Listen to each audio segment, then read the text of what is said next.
here's the 2 or 3 things we're going to be looking at throughout the year. And so that way you can kind of set the expectations for how are we going to be held accountable. How are the functional teams going to hold the leadership team accountable, and how is the leadership team going to hold those functional teams accountable? And I think that's, by doing that, it really gives a chance to have all of the functions understand what is their impact of their particular piece to the overall puzzle. And I think it also gives a chance to really give the end employees, and this will be setting the stage to be able to communicate to the end employees, so you can really kind of get everybody involved in the business and driving results.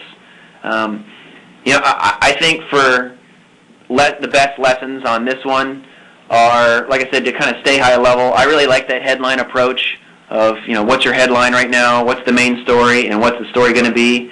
And I think the other critical thing is you've got to have, the expression we use here is pencils down. At some point in time, you've got to just lock people out, and you got to put pencils down.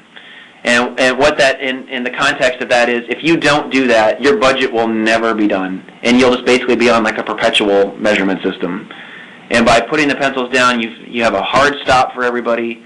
It allows everybody to be on the same timeline, and that way also, from a timeline perspective, it's not just when they're done, it's also the timeline of the assumptions they're using can't change anymore. Everything's kind of locked in place, so that way everybody's kind of lockstep. So the supply chain guys are planning on using the same amount, their inputs are based on what the sales guy is going to sell at that period in time.